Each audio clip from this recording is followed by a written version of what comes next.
Eu sou especialista em acessibilidade cultural, sou produtora cultural, sou atriz, dramaturga e agora eu sou escritora também.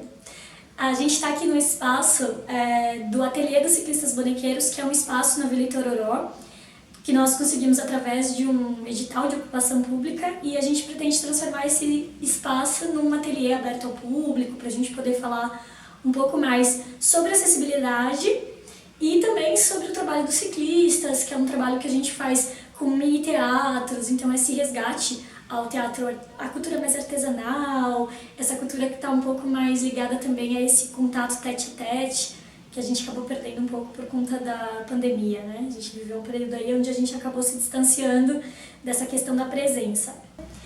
E aí, trabalhando com cultura viva, eu que me formei em letras, surgiu uma oportunidade, que na época eu nem entendia muito bem o que ela era, de fazer uma especialização em acessibilidade cultural no Rio de Janeiro, na UFRJ.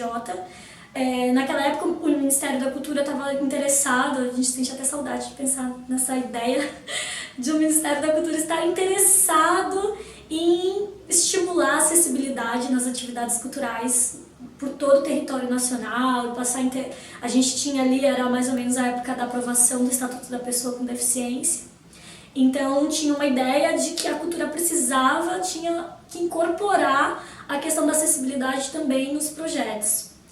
E aí eu participei de um edital de seleção, era um edital que selecionava um ponto de cultura de cada região do Brasil, de cada macro-região, e eu passei para representar o estado de São Paulo. E lá eu tive um ano de aula com os melhores profissionais da acessibilidade. Foi uma especialização que foi idealizada pela Patrícia Dornelles, que foi uma funcionária do Ministério da Cultura. E ela trouxe muito essa questão dessa associação do que é um ponto de cultura, do que é a cultura viva e qual é a função dele com a acessibilidade. Então aquilo para mim foi o auge assim, em termos de descoberta.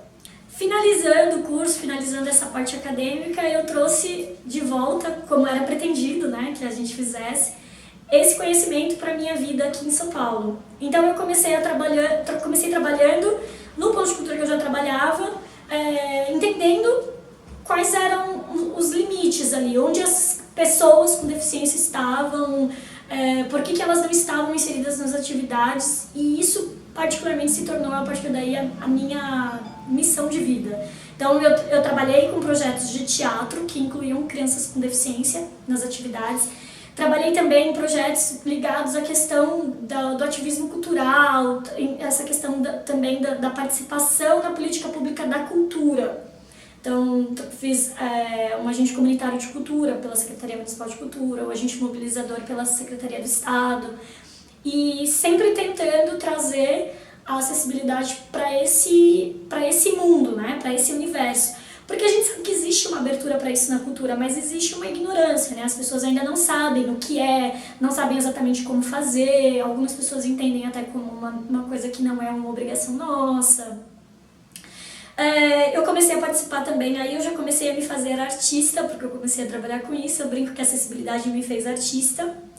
E aí eu me aproximei dos Ciclistas Bonequeiros, através de um contato pessoal que eu tive com o Gustavo. Lá nos Ciclistas Bonequeiros eu comecei a desenvolver projetos de artes cênicas. Então a gente começou a trabalhar, os Ciclistas ele já existia antes de mim, já há uns 6, 7 anos, e a gente começou a adaptar todo o repertório dos ciclistas, a gente começou a repensar, os ciclistas tinham uma relação muito importante com as redes sociais, mesmo antes desse momento pandêmico, a gente preparava muito, como a gente faz teatro de rua, existia a necessidade de fazer uma comunicação forte do audiovisual, né? Então a gente já tinha isso de trabalhar libras, e a gente fez um espetáculo, pensamos a primeira vez numa contação de história que fosse acessível no sentido do que ela é pensada. Então a gente tem aí um projeto chamado Histórias Gregas em Sinais e Imagens, que a gente pensou no repertório das histórias gregas, em que uma pessoa que fala Libras e outra pessoa que fala português pensassem na história ao mesmo tempo, então não é uma história traduzida. Em 2019, a gente conseguiu, com a ajuda do PROAC, um valor para montar um projeto infanto-juvenil, que é uma peça que se chama A Princesa que Não Sabia as Palavras, que fala um pouco, foi um projeto que foi bem pequenininho, foi crescendo, sobre a história de uma princesa surda que não sabia que era surda, porque é muito comum que as pessoas surdas não saibam que são surdas, isso, embora pareça absurdo, mas existe essa realidade. E esse espetáculo ele é uma consolidação, porque é onde a gente trabalha várias questões, é onde é a minha estreia como dramaturga, então a gente trabalha várias questões da acessibilidade, tanto na forma quanto no conteúdo. E esse projeto acabou se tornando algo muito importante para mim, muito valioso, e em 2020 eu fui contemplada pelo PROAC mais uma vez para publicar um livro infantil dessa mesma história. Ele é um marco porque ele tem acessibilidade comunicacional, ele tem acessibilidade para baixa visão, ele tem um QR Code que a pessoa pode ter acesso a diversas formas diferentes, a questão da audiodescrição, que sou eu que faço. Uma coisa muito importante é que nesse livro eu tenho uma consultora surda, que é a Lili Gomes. Eu tenho as ilustrações em libras que também são feitas nas páginas, que é feita pela Alice Andrade, que também é uma mulher surda, é uma ilustradora surda. É mais do que passar uma mensagem, né? Mas é um ato de inclusão, inclusive na literatura. Em 2019, em parceria com algumas pessoas que ao longo dessa história se envolveram de alguma forma com a questão da acessibilidade, da cultura, ou que tinham algum outro tipo de interesse que gostariam também de colaborar, a gente fundou o Instituto RIA, que atua na educação, na cultura e na assistência social. Então a gente se adaptou ao máximo para essa questão da pandemia e a gente ofereceu alguns cursos online, por enquanto os cursos voltados para a questão dos educadores. O arte educador, a gente sabe que ele é um cara que ele quer inserir, ele é um cara que ele quer fazer, na cultura em geral as pessoas elas estão dispostas, elas estão predispostas à acessibilidade, mas elas muitas vezes não sabem como fazer isso. Então o RIA, a gente tem focado muito nessa questão de lidar com essas pessoas. O RIA é co-produtor tanto da peça quanto do livro, porque faz parte de tudo isso e a gente tem aí a intenção de levantar cada vez mais essa bandeira através do RIA, porque é uma bandeira que é de um coletivo. Combater a exclusão não é só combater as falas que são já atravessadas, mas a gente tem que combater essa desigualdade que deixa essas pessoas desprovidas de muitas coisas, né? Existe uma questão muito problemática na deficiência, mas que quando ela está em contato com a pobreza ela é muito mais forte. Eu me tornei uma ativista da acessibilidade na cultura. Eu tô sempre cobrando algumas pessoas, eu cobro muito nas redes sociais, quando eu vejo algum artista que faz um posicionamento bacana, algum político, alguém, eu digo, e aí? Cadê a legenda desse vídeo? A Libras é um idioma, ela é reconhecida um idioma brasileiro, né? Então a gente precisa aceitar que existem milhões de pessoas que só vão entender o que você tem para dizer se você disser na língua delas. Então isso não tem como fugir, isso não é uma questão mais de escolha, isso não é uma perfumaria do teu vídeo, do teu trabalho, isso é essencial, né? E a gente vai estender isso para a audiodescrição, por exemplo, a questão dos cegos.